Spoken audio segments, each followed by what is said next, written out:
Alrighty. Kia ora, Internet. Hello again. We're back. We're here to wrap up the campaign because we got to the end of all the fighting and everything, but we didn't get to Just sort of give our final epilogue. Yeah, Goodbye yeah. to the characters. Yeah, this is the epilogue. Because our son came home and he was sick. So Yeah. now So that's he's why in we're in bed. a different place as well. Yeah. And that's why we're talking a little bit more quietly. And also because we're quite tired. We've had a really busy couple of days. Fun. Yeah. But busy. Straight to bed after this. Yeah. All right. Well, straight to read some of those books. Well, yeah, that too. Yeah. So, where did we leave off? The Leviathan plunged the Phoenix into the ocean. The sword went back into... Your grandfather's sword flew like a... Wait, my twirling... grandfather's sword? Yeah, it was your grandfather's sword. Right. Yeah. Went That's right. flying through the air. That became the Warlock Pact blade. Back into the crater. Leona managed to split out. Mum's sword remained your mother's personality. Grandfather's sword housed the connection with grandfather. She split it out so that that's right. She could salvage your mother's personality. Right. So then and further up, coming down Ambrogio the side of the volcano to pull himself together out of the combined entity. Yeah. So that when I've forgotten the name of the mountain already. Vestivius. Yes. When he was defeated, we were able to split apart rather than me being sort of trapped inside him forever. Yeah. Which is nice. Yeah, and you were able to be separated from the sword without it killing you. Yeah. So coming down the hill is a low-flying, speeding copper dragon carrying Ruslan and Valentino and the dying torso of Maria, who is not going to be long for this world much longer. And you and Leona surface, and she grabs you by the collar and with unnatural speed brings you back to the shore. I sort of don't know how with it I would be at the moment. Sure, absolutely. Yeah. But you have to be with it enough to listen to your mother's final words to you. Well, I think I'd lose it even further at this point and start crying and big ugly tears. Everyone is sort of gathered round and just a collective huddle hugging together, and the sword is it just scored with scrapes of how she basically saved Ruslan and Valentino from breaking their necks, falling down the rock face.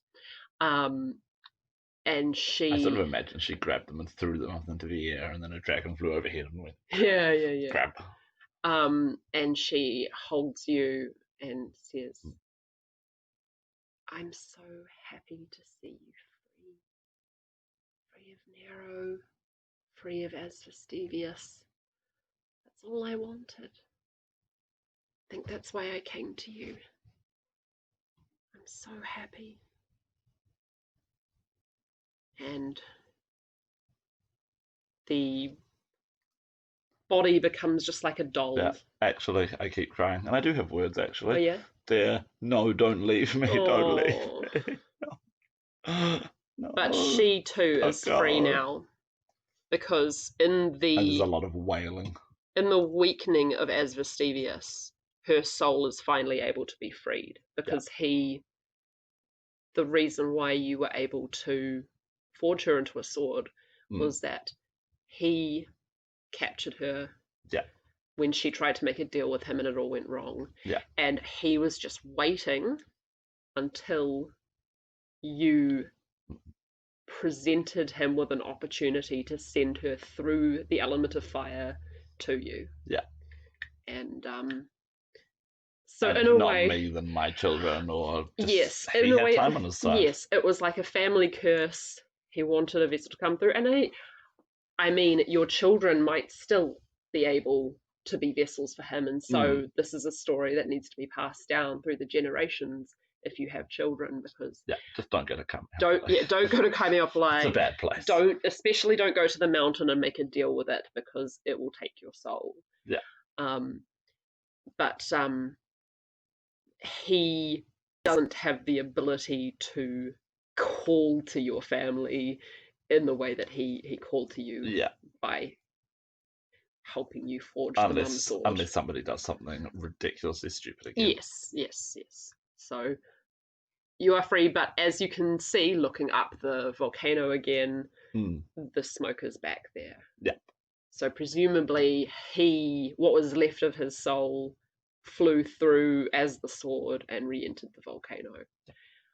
Possibly because the volcano itself is still like, you can't change the physical fact that it is active.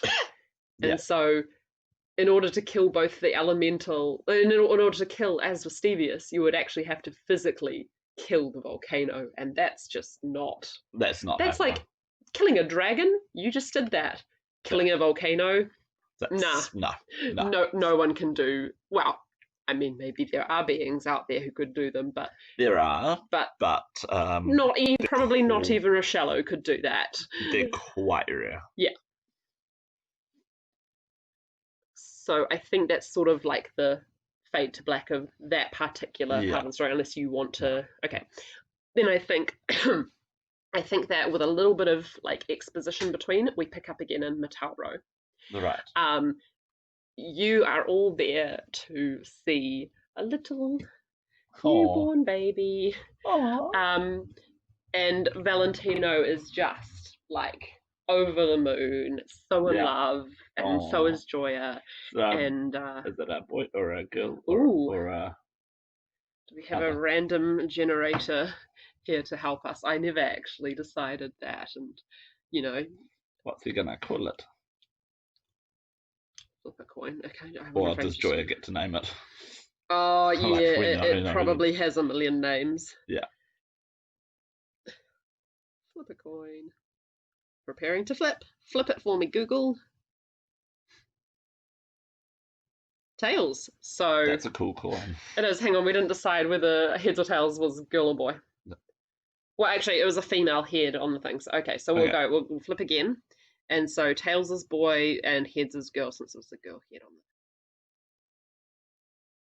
the. Alright. Girl. It's a girl.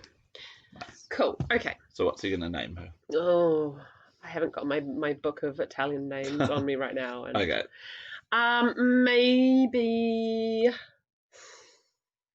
Maybe he should name her after his mum. Actually, he will name her Vittoria. Because he's maybe feeling like a little bit like, I just took down an MFing dragon, like, so this is a victory, and I like it. You happen to catch a hushed conversation, not like not today, but like earlier in the week when you arrived, you heard a hushed argument between him and Caius that Valentino seemed to win, sort of along the lines of like, I solved your problem, my family solved your problem, you will never ever endanger me or my wife or my daughter or child that's unborn child. You will never endanger us again. Or I will. Oh, because this is part of the exposition. Because one of the things that immediately happened in the aftermath was that Rosalind and Valentino went and raided Nero's stronghold and got all the blackmail stuff against the Ferrissimo family, as well as a lot of like blackmail stuff and records for other people, and then distributed them to trusted people such as the innkeeper of the Seashell Inn, for example. I also just burned a lot of it. Well, yeah, burn some of it, and spread what wealth or useful knowledge they can to the too. Oh, actually, I know what Ruslan should totally do. Well, here's the thing that I was going to ask you, because, go on. Ruslan is going to find all the blackmail, all the weaknesses he can on one of the dragon factions and give it to the other one, and vice versa. Perfect. Yeah. Chimeopoly. Because there's going to be a massive turf war now. Yeah. I'm gonna shelve Ruslan for later, because I'll go through. So Valentino's wrap up is he's started his family. He's and he's no longer just the trophy husband. Yeah, he has put his brother-in-law in his place. Yeah, he is a happy new father. Cool. It's a pity that I know what's coming for him next year. Oh no. Okay. Romane. Yeah. Romane, after seeing that you guys got to Matauro safely, travelled off to Perusi immediately, and made loud noises about being in Perusi visiting, and then immediately came back. Oh, I see. Because a copper dragon could easily be mistaken for an orange dragon. If anyone in Chimeopoly saw her, and if anyone in Chimeopoly saw that she was headed for Perusi, a case of mistaken identity would be highly useful. Yeah. So she makes sure to put around certain rumors and stuff and be seen, and pretend that she is an orange rather than a copper. So anyway, she sorts all that out. You and Leona are offered the opportunity to complete your smithing, and with I've forgotten their names because they're in my book, but the Toro Kefalo and the Demon Touched guys, Stefano and I've forgotten the other one. Never mind. You are offered to learn enchanting and it'll be very minor enchanting and minor dispelling, and it is there that you discover the price you have paid. Oh. They give you a sword form to snout. Oh. And as you are starting to form things into a sword, you realize, no. Yeah, I can't do He's trying to get through to me. Oh. He's trying to get through. You smith other things, you make some horseshoes and stuff, and you make artwork. A sword. You definitely can't make a sword. You might never be able to forge a weapon ever again. Right. Because you can feel as Vestivius is going to try and that's a name. He will try and use this connection to you to come through. So you have to be a smith of peace if you're going to remain a smith. I kind of like that. Yeah. Kind of like that. Leona is actually still interested in smithing. Even though you would think it might be beneath someone who's sort of reached this peace with this much larger being inside her. But it seems like Rochello is just curious about everything. Yeah. And as long as she doesn't settle down to make horseshoes. Oh, no. Yeah, as long as she keeps going around and doing stuff. Well, actually, when you have time to have a serious chat with her about, why haven't you bid farewell to Rochello yet? Are you okay? Are you a prisoner in your own body? Is everything all right? She tells you, I'd get you to roll insight, but that would be disappointing if you missed out. She gets a blush to her cheeks and is like, is it sort of really weird and vain and oddly, no, I'm not going to say that word. She thinks she might be in love. She thinks the two of them might be in love, and she also thinks, weirdly enough, she might be pregnant. I mean, I did think that the morphing scene was quite sexual. Sure, I mean water. Water is very sexual. Also, Right? the fire going up my sword was. Claire, what are you doing here? You caught an STD. No. Claire, behave. Yeah, she thinks she might be pregnant, and she's slightly chuffed about this, but also sort of weirded out. She's like, "Did I make myself pregnant? Like, how does that work?" It's magic. Yep. So Magic is she is going with the flow, and so is Rochello, and just seeing what happens with life. So I'm kind of now imagining, like, I was thinking, like, oh, what's going to happen to Rochello? Because, one day she'll die. But of course, like, will she though? Well, even if she does, like, Rochello is water. A river can split into many pathways. That is true. Yeah, there could be a whole little clan of exactly. water cats. Yeah. Exactly. Will she die? Who knows? Who knows? And what will happen to Rochello if she does? Well, he got it's got its wish of being holy water. Yeah. Like. Yeah. Yeah. So yeah, who knows? But for now, Leona is very happy with her strange fate. Kind of like the main character. She did wind up becoming possibly an immortal avatar. Yeah. So her fate is so mysterious, yet she is completely like at peace and like going with the flow. Going with the flow. Yeah. If anyone were a good avatar for water, she is. Yeah. Oh, hey, Geekly. Hello. Oh, he's just got a circular pillow around his arm. Yeah, he's not broken his arm. You should turn. It's warm. I like that you're here, Geekly, but you should turn this off and go watch the one that you missed from earlier. Because this is much this is the wrap up. Yeah, this is all spoilers from here. Yeah. But then again, we spent like 5.5 hours, so maybe you don't want to watch all that. But anyway, okay, so who have we wrapped up? We've wrapped up Leona, we've wrapped up Valentino, we've sort of wrapped up Romane. She'll just go back. I imagine the most I can expect at the end of my romance is like you very brief kiss on the cheek. Oh no, you maybe, Yeah.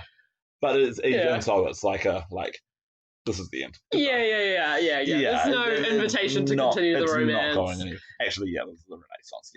Get laid, but it still is like a. This was a brief fling. This was a brief fling, and she got what she wanted out of you, which was to see a very interesting thing happen, and to finally sort of find out the true origin of the sword that was on the wall of the castle. For this was just all very curious for her, and copper dragons. She found out something. She found a new cool dive. Yeah, she found where there's a bar to go hang out with like weird celestial beings. So she's pretty excited about that. Yeah. So yeah. What do you do with Maria's body, her metal body? Oh, see. Like, do you make something out of her, or I don't. You don't. Leona does because Leona has the ability to take metal and transmute it into any form. That's true. She does. Yeah. So I think that she takes it and transmutes it into a metal statue, which stands on the coast. And anybody going past will just go, "Why is that one statue metal where all the other ones aren't?" That's cool. And I think, given her new status, I think she can get this one accurate of a young woman with a baby. Aww. I think that's a nice. I think that's a nice sort of. That's very sweet. Young woman, her hair is blowing in the breeze. Yeah. And sailors will just go, "Oh, I didn't notice that statue before." Yeah.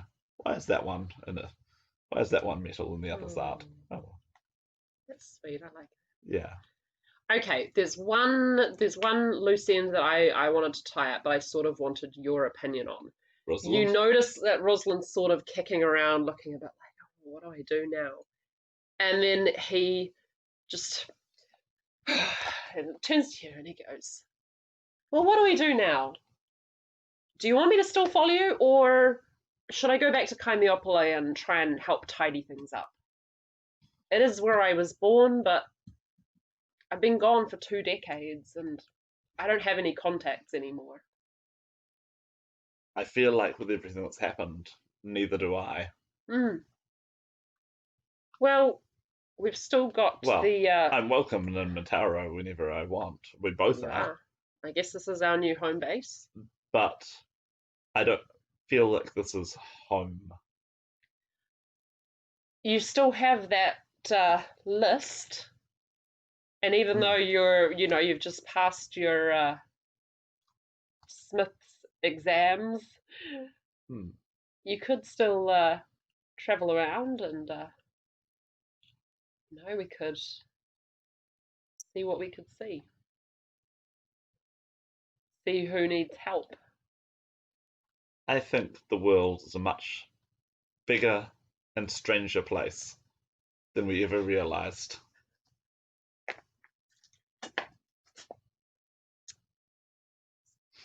It's possible that Leona goes with you. It's possible she leaves at times. It's possible yeah. that she meets up again, Yeah. She goes with the flow. I sort of imagine that over time we meet up less and less often, to be honest. She's got her life. Who knows where her life will go? Very different path. But it sort of feels like it would be wrong for and then we settled down and I made horseshoes. I wonder how. And it feels wrong for him too, because just like he's cut off from being a dwarf, he can't go into dwarven society. He's cut off from Cameopolis. He's got nothing left there. Yeah. I wonder how much word has spread of the very ballsy young man who lit himself on fire and took on the Black Dragon, who was never seen again. How much did his men spread that around? How far has it gotten? And is there, a little legend about? I imagine kid? There's going to be actually, there probably will be stories about that in the underground. The Black Dragons will try and squash it, but it's another. One day someone stood up to them. Yeah, but no one really knows who it was or what happened. But I mean, some people. Who knows what's there'll be 100 different stories. Some of the people there would have heard the words father and son being bandied back and forth and would have drawn conclusions there. Some of the older soldiers would have been around when Maria was alive. But some people would say, no, that's ridiculous. There's no way that could happen. Yeah. There's no way that kid was a black dragon. Yeah, exactly. That doesn't make any sense at all. There are some people who went up the mountain and sort of went like that was where it happened. And I think everyone on the street will be like, you want to hear the real story about what happened? But you're right, you can't really settle down because even without the warlock level connection to your ancestry. As it happens, I never actually leveled up warlock. I was only a level 1 warlock the whole way through.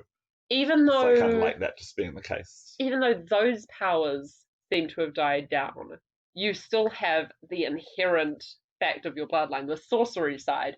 You are still awoke something in the bloodline. You still have these powers, and it's hard to just settle down when you're only 18 and you have these powers that could be used for good. So perhaps there are more adventures of Ambrosio in the future.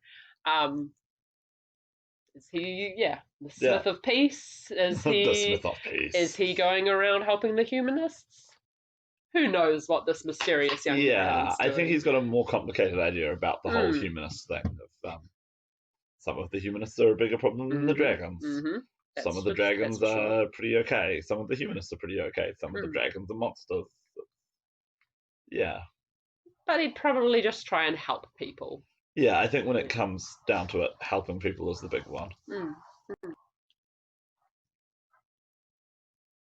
And being a Smith of Peace, you'd create a lot of useful things and artworks and people in the know would say, "Oh, bless you, you're doing Kiara's work." Sort of making me wonder, should I become like a cleric? Should I become an artificer? And multi-class off in another direction again? I'm too dumb to become an artificer. Yeah, you are I'm too way dumb. too dumb to become And an you're artificer. too unwise to become a cleric, aren't you? Yeah. Well, I imagine that with at the end of all of this, I level up one last time to level 5, and I finally put my wisdom up to an average human wisdom. Yay, nice. And meanwhile, wisdom is now like, I can bench press so much. Yeah.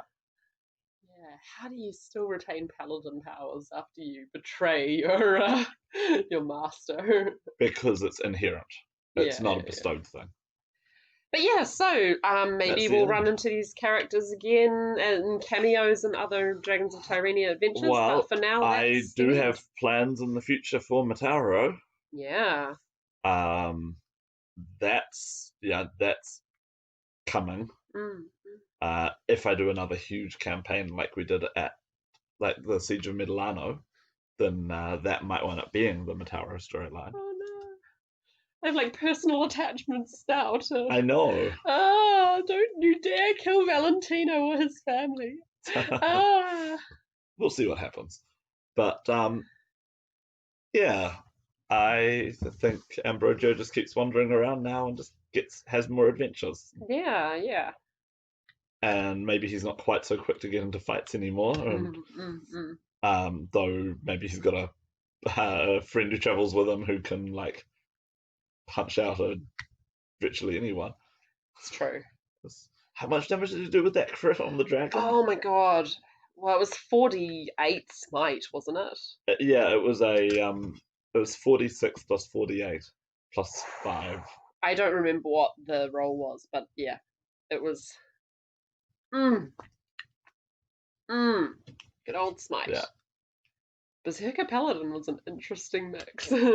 I think like it's a thing. It's or is it you go fighter paladin? It's all about if you can crit as a paladin, it's really powerful. So if you can take things that maximize your odds of getting a crit. That's just why there was that point where I was like, maybe I just change them to be dual wielding, so you can be like, roll 4 dice a turn. I'm gonna get a crit once every 5 turns, and then when you get your crit, you blow the biggest smite that you can. Yeah. So there are a few powerful mechanical options that I never really use, except in the final fight, where I finally was like, this is what you do when you're a warlock sorcerer. Yeah. That was quite cool. All in all, I think maybe like D&D wasn't the right system for what I was trying to do. Like I never really, except the last fight, never really gave you an opportunity to cut loose. Yeah, there are a number of times we felt like we were butting heads on the system. I also do wonder if Ambrogio was the right character to use. So I wanted someone who's very sort of like everyman in a fantasy novel, like I'm the kid who's learning about life. And I sort of gave you like a dark chosen one path. Which was cool. Like I really, really liked where his story went. But at the same time, like he was maybe a little bit bland. Maybe it would have been fun to have someone who was a little bit more like, I'm a big, colourful character. I liked him. But I liked him. In the end, I liked him. Yeah. Because like he developed from being the dumb kid to the way too brash kid. Yeah, Mum turned out not to be a calming influence on him. No, not at all. Not at all. Yeah, because like she was like only a little bit older than him, really, in real terms. So there were so many bits there that you'd been sort of like waiting for, and you were bouncing up and down to be like, oh, we're going to do this thing. Yeah. So what was your favourite bit in the end? My 3 favourite bits were the parts that I came up with that like, it was... So Zagura, I've been waiting for a long time for that. Yeah. The whole of last episode, Monte Mamiliano. I do think that was the strongest episode. Yeah. And it felt like it had nothing to do with the plot. It was just like, and now we do this other adventure, which is really fun. Yeah. But it was good. The thing with what happened in Monte Mamiliano was written from the very beginning. Yeah. So that was always part of the story. And then when I read over your notes about Kaimiopolai and saw Talabi, just instantly I was like, we've got to go there. What's there? I completely forgot that place even existed. Supernatural bar. That's what's there. And I was just so excited, and I wanted to get you there, and I wanted to make it as natural as possible, because it was a little bit like, you went in a completely different direction today than what I thought. all the Undercity. Was that from my notes, or did you make that up? No, that was in your notes. Although, no, the tunnels were, but I decided to, let's make it like a Oliver Twist Undercity. I really like that. It was... worse than Oliver Twist. Really, almost like the stacks in Ready Player One, just this is a horrible place to live, and people make the best of a bad situation. Your notes about Chimeopoly really helped. I actually should have been reading more of your notes throughout. I wrote so many of those notes so long ago, though. So. And that's the thing. I was originally reading the blog and forgetting to read the draft of the setting guide, so that's where things went a bit awry for me. Yeah, with everything that we're doing in this world, it's always work in progress. Names can get changed, details can get changed. And what we do in our games is only canon for our games. They're not necessarily happening in the setting. Well, they're not happening in the setting guide. But everything that happens in our games will affect everything that happens in ongoing games. So what would you say are the big sort of ongoing effects of this one? Ooh. Leona feels like the biggest ongoing character. Yeah, maybe she hooks up with Kiara somewhere along the way. Not the god Kiara, but the PC Kiara who went on her big bard pilgrimage. Or maybe Kiara and Ambrosio. Something having a destabilized. That should have I imagine the three of them were probably in a very sort of relatively static Cold War, whereas now suddenly it's just erupting into all out. Two factions are going for it. I think that when I came up with it, you were quite into the idea, and you were going to run with the idea of the secret society underneath the Society of Smiths. Some of them are also humanists, and using the journeyman I do really like thing as a way to cool. pass knowledge and pass plans around, and also pass with Zagura, because love Zagura. I think those are the big things. I think my other big one was just you can never think of Falsina another way. Oh yeah, your Falsina's perfect. I hammer certain things, and sometimes they work and sometimes they don't. Like the tunnels, you like the tunnels that I hammered that, but Perusi didn't really match up with your idea of Perusi. That's how it goes. But you like Falsina. You like Monte Mamiliano. Monte Mamiliano was fantastic. I actually had way less to do with Fiumense, because I feel like between all the games that we've done Fiumense, it's way more defined. So it wasn't actually super creative with that one. And with Medellano as well, because you'd just done a huge campaign there, or Armageddon Weekend, I didn't really touch that. So, I feel like there is more that we could do there. But I did touch the goblins, because even though you'd already done the goblins, I was like, I want goblins. I mean, I think the goblins were the standout episode at Armageddon. So good. And I think they were... Il Duca di Melma. I just like goblins, they're fun. I think actually my other big one was just all the stuff that you wound up doing with the mythology for Vesuvius.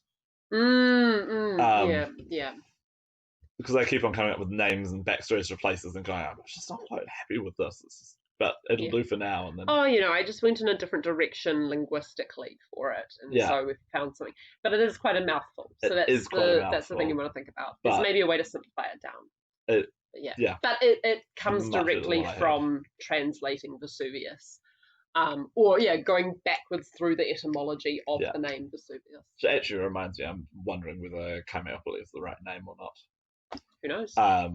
Figure it out. Because that one is just Kumai, which is where the Sibyl was. Kumai City. Kumai Opolis. Right? Obviously, I didn't want to call it Napoli, New City, and there's nothing good you can do with that. So I went with Kumai. But the other, it used to be called Parthenopia. It's so funny that Chimeopoly was the Napoli was the place where we ended up, because a few weeks ago when I was trying to check what Sean had done with, he put a lot of public domain artwork in the backgrounds of the work for Her Gentle Highness. And there was this one particular one that I could not find the credit for, and I was panicking, going like, Sean, do you know which one this is? And then, like, after searching through screeds and screeds of paintings from the Met, I found one that didn't have, it wasn't the same one, but it had the exact same mountain and the exact same castle in the sea. And it was like a view of Naples Bay. And I was like, it's Napoli. That's Vesuvius in the background. That castle is? Yes, you would. You read it on the notes. Yeah. So I was like, with the egg that Virgil the egg. Yeah. That. So I was like, I know exactly where I am now. I just need to keep searching through paintings and sketches of Napoli to find this. Yeah. Now, it still took me hours, but like I did so much just visual research around Napoli that like it was in my brain, and my imagination was going. Like I went to Google Earth when I was going. Actually, that's one of my favorite ways to sort of like research a place, is to go to Google Earth, turn it on 3D mode, and then just like have a. I literally found the spot where the sketch was made, because I could not find this sketch anywhere. I literally found the spot on this planet where that artist stood and made that sketch. That's really cool. And I sent it to Sean, and I was like, look, it's the exact same. There's the castle. There's the mountain. And eventually I found it, but like it was a nice connection there for me. Like I really felt situated in Kaimiopoli as imagining the landscape. So, but yeah, is Kumai City the right name for it, or Parthenopea, like I said, is the other name? The myth is one of the sirens that failed to seduce Odysseus, flung itself into the ocean in despair and drowned, and then its body got washed up, and its name was Parthenope. Right. And it got washed up there, and so they're like, well, we'll name ourselves after this dead bird lady. I was thinking it was like, I thought it was related to the Parthenon. But they say of the Acropolis with but Parthenon. The name is, it's from the same Parthenos maiden. Is it? Okay. Which is, it's a name of Athena, is Athena Parthenos. Which is why her temple is the Parthenon, the house of the maiden. But they say this got really geeky really fast. Yeah, it did.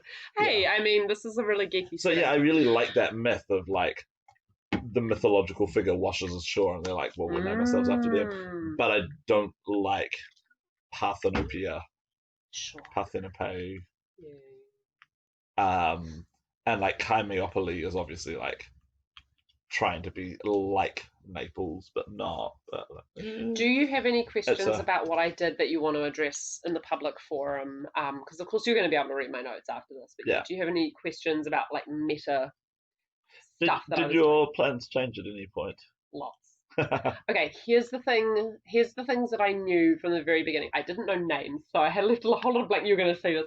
I left a whole lot of blanks for names, but I wrote these very basic plans of like, there was a woman who was married to a black dragon. She sent her baby off with her lover, and he found a house for them with Georgia. Yeah. But in fleeing, died, shipwrecked, and was resurrected by Copernicus. Yeah. So I knew that there was always the connection with Montaigne Emiliano, and Leona was always created by Copernicus and the Saint. Yeah. Although I never like named the saint until just before that episode. Yeah. And Valentino had impregnated an iron dragon. That was right from the get go. Ruslan was a dwarf, but not really a dwarf. So those things were all true. As for Stevius, the Aurora saying that there was someone else who enchanted a sword and she saw it when she was a apprentice. Yeah. That I completely made up on the spot.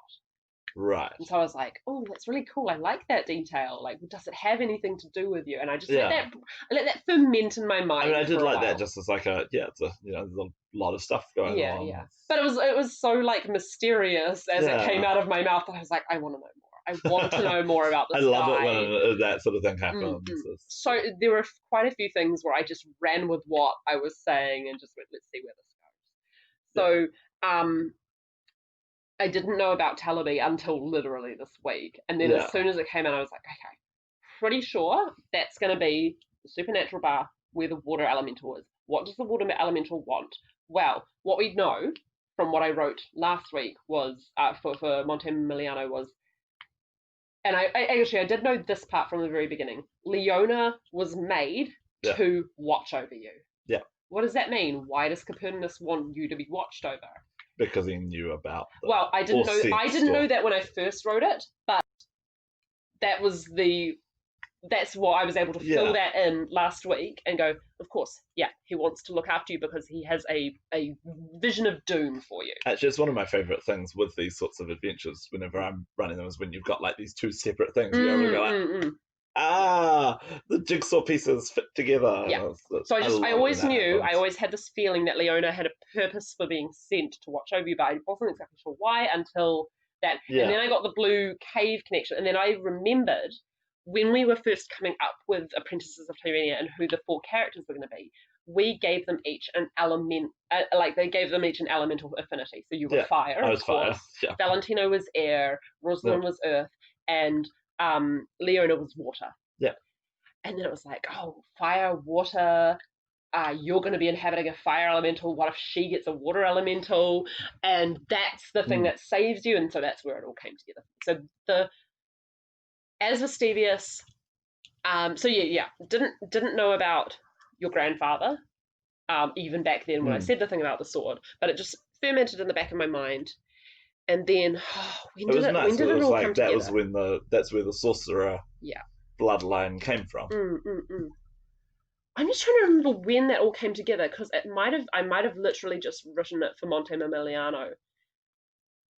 You know what it was? Yeah. You know why it came then? It's because I had been looking at pictures of Vesuvius. and it just such a powerful... Yeah, it was like, oh yeah, Napoli, if you live in Napoli, you see that mountain smoking away every single day. Yeah. Like, it is so present in your life. I really like that. All these artists on their grand tour of Europe would like stop there and do sketches of Vesuvius. There are so many sketches, so many paintings, so many little diaries that have Vesuvius. Mount Rangitoto for us. Exactly, yeah. It's there. It's such a mimetic mountain. Like, everyone just draws it in the present day. They think about, Pompeii and all that. Yeah. So it became mimetic for me. And I wanted something to happen with. So that also fills in a bit more of the backstory, which, my other players, if they watch this, Romeo, they know enough that this is sort of just filling in the details, really. They know that there were, during the eruption of, I'm going to get that name wrong. As Vestivius. Steve. Yeah, the eruption of Steve. Yeah. That a gold dragon got buried underneath it. And became an undread dragon. I mean, he's not actually technically a Dracolich, but he's working on it. It's so cool, I love it. But yeah, and that I've always sort of thought that maybe he was responsible for Steve erupting. Maybe it was even like an assassination attempt or something. And I kind of like the idea that he went up the mountain and was like, hey, I am a dragon, you do what I say, or let's cut a deal or something. Yeah. And maybe, I don't think he went in for a fully fledged deal because he's a dragon. He doesn't need that. Maybe it wasn't the writings of because here's the thing, it wasn't fully explained in the thing, right? Yeah. Cosimo was looking into the writings of Parthenio Magus and other esoteric people because he was just like, I want to make a deal. Yeah. I want power. Yeah. I live right under this mountain, I should be able to get power from this mountain. Yeah. Or maybe he was reading the writings of Gold Dragon. Who knows? Yeah. Yeah. There's a lot of people who have esoteric writings if you're smart enough to go read them and find them. But yeah, anyway, my wizard wound up getting buried under the mountain and has to use all his magical juice to do it. And I kind of like the idea now that it's why was he dumb enough to get buried under his own mountain when it erupted? Because there was the granddaddy of all fire elementals was up there, and no one could predict. Yeah. Yeah, when that thing was like, all right, we're going to do it. Yeah. It's a lot of power. No one can predict what's going to happen there. Maybe he got betrayed. Maybe it wasn't an assassination attempt. Maybe he actually wasn't trying to do an assassination attempt, and maybe he just got actually buried under this monster eruption. Maybe he even tried to stop things from getting buried, but all he could manage to do in the end was just save himself and spend the next 1,000 years digging his way out while having to hold his body together the whole time. Amazing. I love that guy. Yeah, I love I that love that guy. I did not touch him because you've already got him. In he's doing such game, a big thing. But I like that. It's like everything is tying together. Yeah, so it was the fact that I was writing Monte Mimiliano while I was looking at pictures of Napoli and Vesuvius, and I was like, click. Vesuvius. You're going to see your grandfather, it's your grandfather, you're going to see his sword there, and these dragons are going to know something about him. Copernicus is going to see the vision, and he's not going to understand that it's linked to the sword that's on the island, but he is going to know that like your life is in danger enough to know that he. Yeah. And in the end, his little kitten that he put in to interfere wound up being the thing that saved the day. Yeah, just a tiny nudge ends up being the little snowball. A snowflake turns into a snowball, turns into an avalanche. Yeah. Turns into a tidal wave. Yeah. I also really liked, this is just something I like about the world generally, and it played out really nicely here. At the beginning of this adventure, we were so, like, we're level 4, but, like, we were so weak, and we were dealing with such small human things. One guy, his obligations, his debts, street crime, is all really, like, just realistic level stuff. Sure, he's in debt to a dragon, but like he could be in debt to anybody. It's it was all very human, and there's a lot of human emotion. And I felt that by anchoring that, it meant that when you got to the giant, like multiple elementals and dragons all punching each other up, you actually have to thank yourself for that, because by you going like, right, gangs, let's do it. Yeah, that actually was more you pushing it, because like, if you had gone say to the academia first, it would have gone straight to the esoteric. Yeah. You would have gone straight to the sibilance, and But it did make everything feel really grounded, and it's something I like about this world, and it's something I like when it shows up, and it makes the supernatural elements feel like I am just this little person, and there are all these massive things in this world. It's just bigger than me, which is something that D&D doesn't do very well generally. That's, again, another reason why it's maybe not the right system. Yeah. It would have been interesting to have played this in a different system that was more narrative focused, because that's really how I play. It's way more narrative focused. I would be really interested in doing our next game in something like Fate. Yeah, totally. Trying that out. Right, is there any other meta stuff I need to tell you? Yeah, so some things I knew from the get-go, some things fell into place. Because I knew, yes, here's what I knew. I knew vaguely, this I did know from the beginning, I knew that it was to do with your sorcery, and it would have to do with fire elementals, why you pulled your mother out of fire. And I knew it would have to do something with fire elementals. It was never hell, it was never the inferno. It was definitely, why does your mother's soul have a connection to fire elementals? So I think I knew from the beginning that she was fire touched. Yeah. Even if she didn't show it physically, she had fire elementals in her ancestry. So I knew that much. I was wondering for so long whether I ought to be fire touched. So.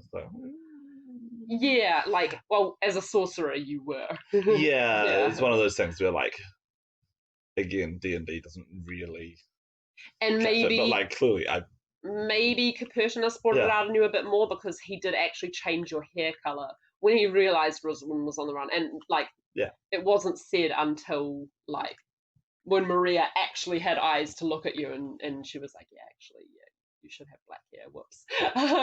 And that's part, like, one of the reasons why Nero said, like, you're not my son, but he knew you were really his son. The hair color didn't matter. Yes. Robert Baratheon, black of hair. But yeah. Because, like, with our hair, we'd never have a ginger baby. Oh, yeah, I know, right? No, never. Yeah.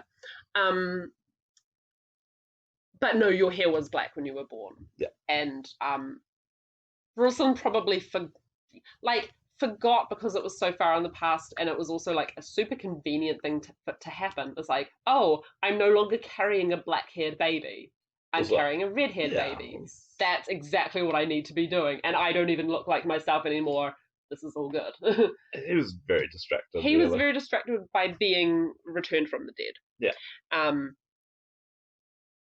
There goes my baby. I'm just gonna, if he keeps crying, I will stop the stream and go and get him. I think we've said most of it. I think we have. But yeah, so I did know it had something to do with fire elementals, but I didn't know Asterius and the grandfather when I didn't know about him and Cosmo when I wrote right at the beginning. I just knew fire elementals. That's what I knew. Yeah. But I didn't see where it goes. I put it there and I went to see where it goes, yeah. And it went to the best possible place, really. Yeah. Vesuvius. Alright, we better get going because, yes, baby is crying. I think he's woken. Yeah. Alrighty. Thank you very much for following along with our adventure. And it was fun. It was. If you like this world, then you can buy the setting intro guide on DriveThruRPG. It's also on our itch.io website. I'll get back to writing soon. Yeah, we're doing some stuff on Christmas. the Discord, but I think we're about to sort of change up what we're doing on the Discord. So, all right, better go. Bye.